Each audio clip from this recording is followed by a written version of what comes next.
anekdot sebenarnya atau sindiran. Udah ajalah Deddy Mulyadi ini karena di medsosnya sangat didominasi ya. Karena memang Deddy Mulyadi ini sifatnya memang dominator. Ya. Seperti halnya yang di Persikas kemarin di Subang. Bagaimana Deddy Mulyadi tidak mau diganggu oleh anak muda yang membawa atribut. Ini saya potong dulu di sini. Membawa atribut itu identitas. Apalagi ada yang harus diperjuangkan. Apakah Persikas ini dari Papua terus ada ke Subang? Persikas itu orang Subang, anak muda, ya, mengekspresikan dirinya tentang kecintaannya terhadap sepak bola. Tapi kemudian dimaki-maki. Nah, ini arogansi yang sudah jelas, ya, sudah dipertontonkan oleh semua. Kalau itu masih dimaklum-maklumi dan diterima, ya ini mohon maaf, budaya kita jadi bodoh kan. Saya ini mohon maaf nih, saya agak emosional karena saya memang masih agak muda dikit dari Akang. Ya, jadi saya paparannya agak bebas aja lah di sini. Ini gambaran agak muda dari Akang. Nah, gitu. Nah, jadi sampai di mana tadi saya ya? Itu salah satu bentuk. Jadi subjektif ya, jadi subjektif soal kualitas Jawa Barat jadi lebih rendah. Bagaimana Jawa Barat kalau kita bandingkan dengan provinsi lain yang sama-sama 100 hari kan? Sama-sama 100 hari. Saya bukan orang PDIP, ya, saya hanya aktivis. Nggak pernah saya jadi pengurus partai, ya, saya hanya aktivis. Nah, jadi PDIP ini dulu waktu kampanye dia dikeroyok oleh semua partai kan, ya. Tapi kemudian apakah PDIP gubernurnya berbenturan sekeras Jawa Barat? Jawa Barat pendukung partainya banyak Deddy Mulyadi. Tapi kenapa sekarang kok bisa begini? Rugi ya kita melihat gubernur bicara bahwa DPR adalah kobra. Saya kalau jadi DPR, kalau nggak saya melawan sehabis-habisnya, saya keluar jadi dewan. Karena apa? Ini hinaan. Ya, ini bukan anekdot, ini cacian. Mungkin Akang pernah jadi dewan kan? Bagaimana dewan ini kualitasnya sebenarnya setara kualitas keterpilihannya. Bagaimana saya bilang setara? Sama-sama dipilih oleh masyarakat, sama-sama membawa aspirasi masyarakat. Nah, jadi nggak bisa juga Deddy Mulyadi tiba-tiba serta-merta. Nah, ini saya agak kenceng dikit nih soal DPR. Karena DPR ini harus betul-betul melawan menurut saya ya. Jangan sampai nggak ada yang membela ini Jawa Barat carut-marut oleh kearogansian seorang gubernur. Punten ya Kang. Nah, jadi kalau tidak melawan, maka jadikan ini negara kerajaan kan. Seperti anekdot saya ke para netizen. Dan itu euforianya betul-betul kan. Ada yang sadar, ada yang nggak sadar. Kebanyakan nggak sadar, setuju. Jadi apabila merasa dihinakan, jangan kerja dulu. Ya, bikin aja surat ke Presiden Prabowo. Prabowo kok yang bikin Deddy Mulyadi jadi seperti ini, jadi gubernur, ya, oleh partainya Prabowo. Serahkan lagi ke Prabowo. Bagaimana dihinakannya bukan hanya partainya, partai yang lain, partai Prabowo juga dewannya dihinakan. Akan pernah jadi kobra berarti, kan gitu. Setokoh ini disebut kobra. Padahal justru dewanlah yang lebih banyak menampung aspirasi. Mengapa partai-partai semua teriak tentang dihilangkannya bantuan untuk pesantren, ya. Nah, kalau soal dana untuk media tadi sudah saya ini kan. Efisiensinya akan kemana ini? Kalau efisiensinya hanya karena anak nakal dikirim ke barat 65 M apa berapa? 6 M. Ya, hanya 6 M. itu tidak menyelesaikan, ya. Disimpan di barak. Ini kapan ada kebijakannya, kapan ada perekrutannya atau penyaringannya, tiba-tiba udah ada. Sebenarnya ini tujuannya apa?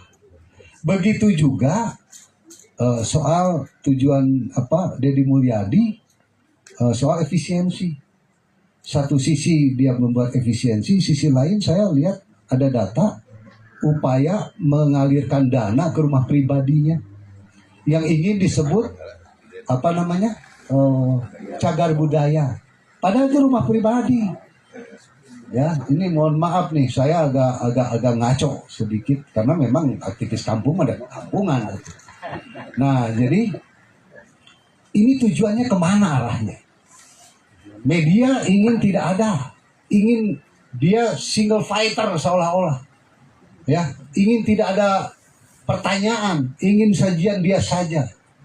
Lalu bansos juga dia ingin habisi. Programnya kemana efisiensinya? Ya, efisiensi seperti apa? Kebijakan sekarang tidak jelas kan? Melahirkan kebijakan apa sekarang? Soal pajak. Dari zaman Akang sudah ada pemutihan kan? Saya masih ingat, saya masih muda saat itu, saya udah punya kendaraan. Ada pemutihan dari zaman itu. Bukan produk yang diciptakan oleh Deddy Mulyadi. Ciptaannya mana? Kalau kontennya begitu banyak. Nah, kalau Deddy Mulyadi punya perangkat untuk bekerja, misalnya birokrasi, ya. Nah, ini birokratnya kerjanya kapan pernah ada sosialisasi soal Deddy Mulyadi tentang kebijakan Deddy Mulyadi? Bagaimana tentang penggusuran, ya, yang satu diganti rugi, ganti untung malah 40 miliar katanya Kang ya. Sedangkan yang lain digusur menderita tanpa ganti untung, boro-boro untung. Paling juga ya santunan sementara, apalagi dibagiinnya kayak dari saku sendiri itu kan. Nah, Deddy Mulyadi ini dibilang ini uang sendiri katanya. Kalau uang sendiri, jangan bicara APBD. Kalau merasa kaya karena kontennya banyak duit, jangan bicara APBD. Gitu. Nah, jadi Deddy Mulyadi ini terpuguh menurut saya. Ya, arahnya kemana? Tujuannya apa?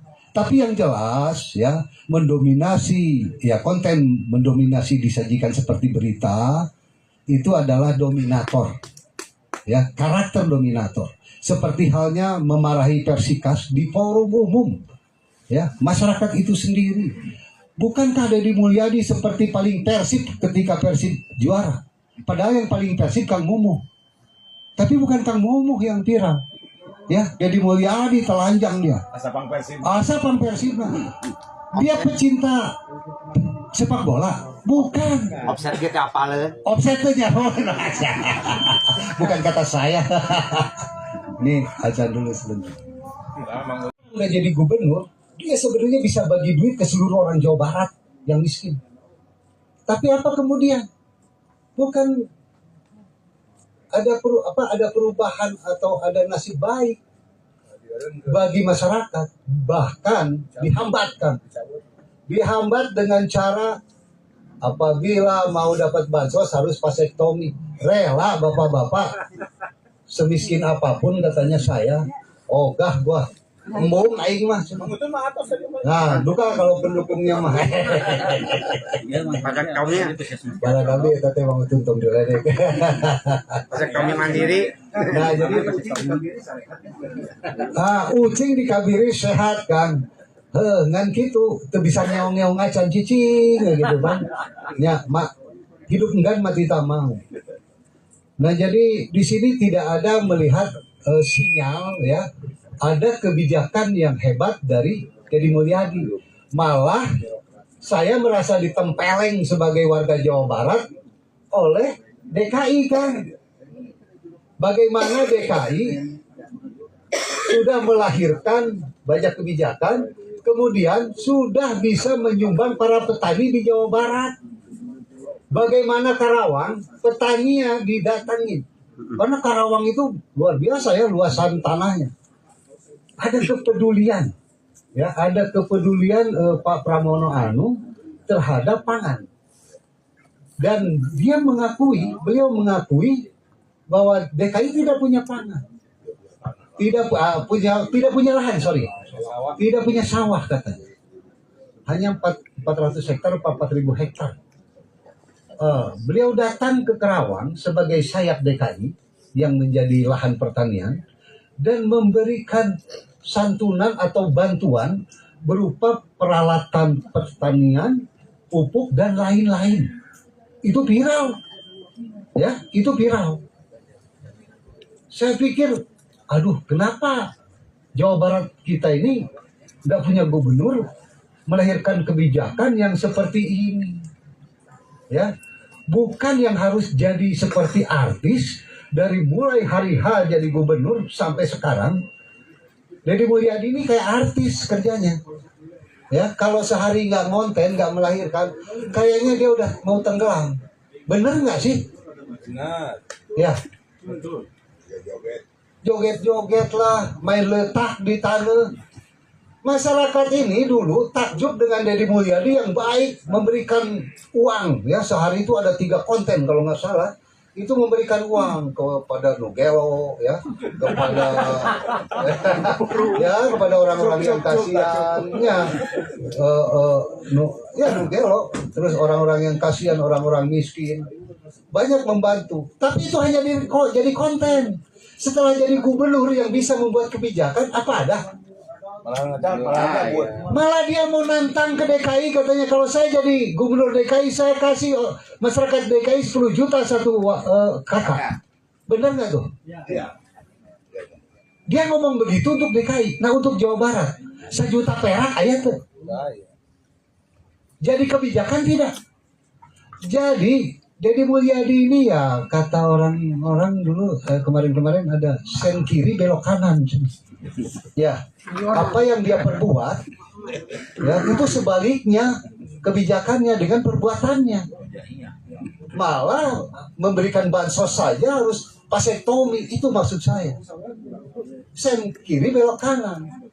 Janjinya memakmurkan masyarakat, besok ya bisa jadi masyarakat tergusur hanya untuk kepentingan konglomerat. Bagaimana kita melihat Aguan sudah diterima dengan wah, kayaknya bangga gitu. Dengan Deddy Mulyadi sama Farhan, sama si ini tuh, si Muarar Sirait. Ya, itu si Muarar mau ngapain dia bawa Aguan ke sini? Dia kan Menteri Perumahan. Jadi gini, kenapa saya bilang begitu? Ya punten Kang nih, saya ini spill sedikit. Ya, Daripada disebut kesal batur. ya, berikan ku Kang Eka. Ya, Muarar Sirait ini Menteri Perumahan, mewakili Prabowo. Ya. Mengapa bawa konglomerat ke sini? Apa mau jadi center class? Nggak bagi-bagi imah konglomerat? Bohong. Kita tahu PIK 1, PIK 2 bagaimana dengan masyarakat luar Batang mempertahankan pantainya, pantai masyarakat dengan Yusril Iza Mahendra saat itu. Ya, bagaimana mereka kehilangan pantai dan sekarang jadi gembel di kota karena nggak bisa cari uang kalau pantainya nggak ada. Nah, itu juga akan terjadi di Banten. Dan untuk Jawa Barat akan terjadi di Bekasi, kata Kang Eka tuh. Di Kerawang. Ini Jawa Barat mau jadi apa? Mau istimewa seperti apa? Kebijakan istimewanya yang mana? Ini Deddy Mulyadi ini nggak capruk. Istimewanya hanya slogan. Kebijakannya belum ada sampai sekarang. Benar nggak sih, Kang? Ya, hanya yang bahasanya serampangan kayak saya langka. Kang ini masih santun karena beliau ini memang sayang sebenarnya pada Deddy Mulyadi. Cuma dari kia-kia teuing mamanya aing cicing katanya gitulah kira-kira. Ya, saya tuh sering dinasihati oleh beliau. Nah, tapi ya beda zaman, beda lahir kan, beda zaman juga beda gaya kan. Nggak apa-apa Dodi gaya begini Kang ya. Nah, jadi semua ilmu saya juga dapat sebagian besar ilmu saya dapat dari senior-senior saya ini. bagaimana saya bisa jadi aktivis ya dari melihat aktivitas beliau zaman dulu. Nah jadi kita ini harus kritis tentang Jawa Barat, terutama untuk para media nih. Bagaimana nanti berita itu disajikan dari sebuah konten, ya itu namanya dominator. Bahwa Deddy Mulyadi punya sifat dominator. Satu, dia ingin menguasai media, mengusir media mainstream menjadi media konten dia. Rugi nggak kita? Masyarakat disajikan seperti benar tanpa ada yang mengkritisi. Bahkan karakter pendukung Deddy Mulyadi ya, Mulyadi ini ada kesamaan sedikit dengan Mulyono. Ya, banyak pendukungnya ya. Saya nggak bilang buzzer pendukung lah. Tapi ada perubahan karakter, ada pergeseran, ada moral di sini.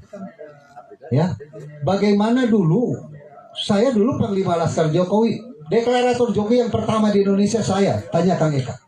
Tapi saya menentang banyak kebijakan Jokowi dari mulai kereta cepat 2015 dan lain-lain. Ya nggak perlu saya sebut, apalagi saat gerakan rakyat jelata yang menentang BBM naik, saya ke istana dulu Mas. Nah, bagaimana itu bisa terjadi? Itu akibat apa? Gitu loh. Nah kita juga nggak mau dong dibodohi ya, diserang para buzzernya Mulyono, seakan-akan semua hal yang dilakukan itu benar. Tapi kemudian sekarang apa yang terjadi? Banyak yang menyesalkan kan? Ya. Bagaimana kereta api cepat jadi beban APBN sekarang? Ya. Hutang negara udah jadi tumpukan seperti gunung. Ya, sedangkan masyarakatnya miskin. Jadi tumpukan pengangguran. TKA Cina dibebaskan datang. Ya, sedangkan kita juga banyak ahli yang dididik oleh Pak Apan. Kan gitu kira-kira. Tidak menjadi apa-apa. Sedihnya kita melihat para tenaga kerja yang berebutan selapangan besar. Kita ini tambah miskin gara-gara apa? Ya gubernur presiden medsos dulu. Kita seakan-akan ketipu dulu. Ya karena sajiannya wah begitu baik. Nah sekarang juga jangan sampai Jawa Barat jadi pelopor pemimpin medsos yang melahirkan kerugian-kerugian bagi rakyat. Bagaimana lahan-lahan tanah banyak dikuasai cukong-cukong oleh Jokowi, besok bisa juga demikian. Karena gejalanya sudah ada oleh Deddy Mulyadi, dia sudah bawa aguan. Jadi kita harus serta-merta sekarang media tetap bekerja sekalipun tidak dikasih dana apa-apa, berjuang demi bangsa ini, demi masyarakat Jawa Barat dan demi bangsa. Pantau tuh Deddy Mulyadi, jangan sampai sen kiri belok kanan. Katanya mencintai alam semesta, besok alam dijadikan perumahan. Karena Mu'arar Sirait datang di sini bawa aguan mau ngapain? Ya, Kang Eka tersinggung. Ya, ada apa? Apa pernah salah satu konglomerat bagi-bagi rumah? Seperti bapak-bapak di sini yang punya ideologi. Gitu loh.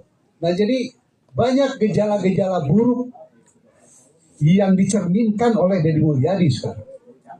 Ya, gejala-gejala buruk ke depan.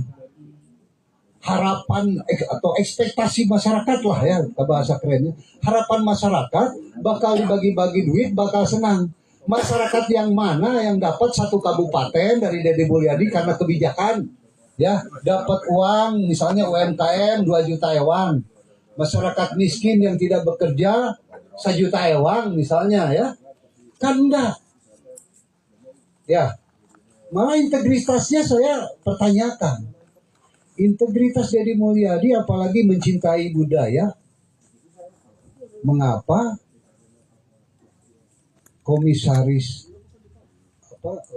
Bank Jabar kok seorang ahli ahli medsos juga, karena ada namanya salah satu nama Mardigu ya, itu dia punya bisnis keuangan tapi gagal kan, banyak korban ya, sekarang diserahkan ke Mardigu. Ini ada apa dasar kebijakan itu, apa dasar pemikiran itu? Apa nggak hanya untuk kepentingan lompatan kampanye yang lebih tinggi? Kemarin jadi gubernur, sekarang ingin jadi presiden. Banyak yang berasumsi ke sana. Ya, kalau ini Jawa Barat dipakai eksperimen hanya untuk mencoba dia untuk menjadi presiden saja, tapi tidak terasa kebijakannya oleh masyarakat, rugi nggak kita sebagai masyarakat? Rugi nggak punya gubernur seperti ini?